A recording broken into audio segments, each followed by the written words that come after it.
Hey everybody, I'm Pastor Bill from Open Door Baptist Church in Morehead City, and thanks for coming back for another word of encouragement. These are weekday videos that we're putting out in order to give us all some handle to grab onto in the swirling vortex of the crazy world around us. Something stable, something lasting, and that is God's words of encouragement in the Bible. And today we are going to take a look at our next E100 reading plan passage. And that actually in the plan is the entirety of the book of Ruth.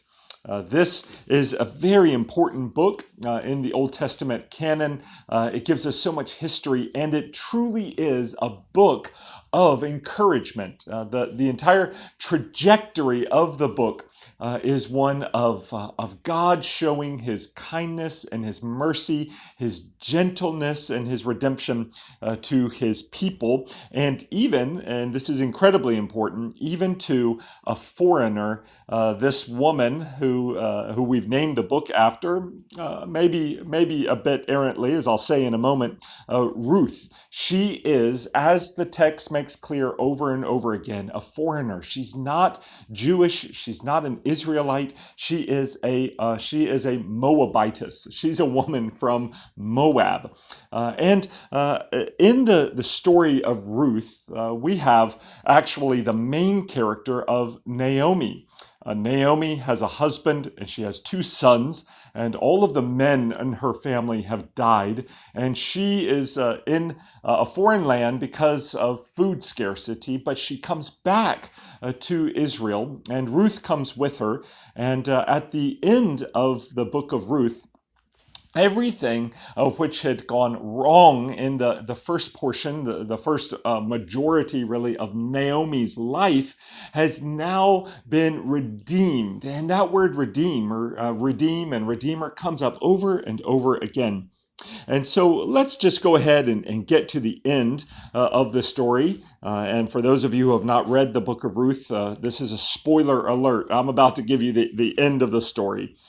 Here we find in chapter 4, verse 14, after Ruth and a man named Boaz, who has been described as a family redeemer or a kinsman redeemer.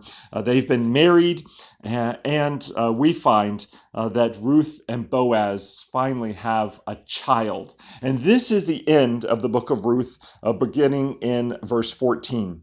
Then the women said to Naomi, "Praise the Lord, who has not left you without a family redeemer today. May his name become well known in Israel. He will renew your life and sustain you in your old age. Indeed, your daughter-in-law, who loves you and is better to you than 7 sons, has given birth to him." And Naomi took the child, and she placed him on her lap and took care of him. And the neighbor women said, "A son has been born to Naomi." And they named him Obed. He was the father of Jesse, the father of David. You see, the highlight, the big picture, and where the entire book of Ruth, and really it should be called the book of Naomi, because the whole story is really about Naomi and the way that the Lord reversed her misfortunes into blessings through this kinsman redeemer, Boaz.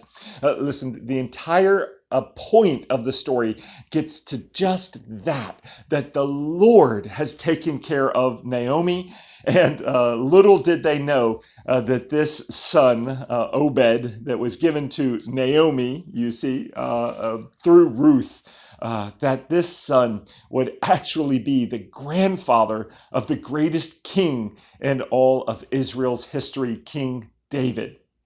Well, I hope that this is encouraging to you today, as maybe even you think about your own station in life. Have you been disappointed recently? Have you been tempted to depression or despair? We'll take a look at the story of Naomi in the book of Ruth, and may it be an encouragement to you today.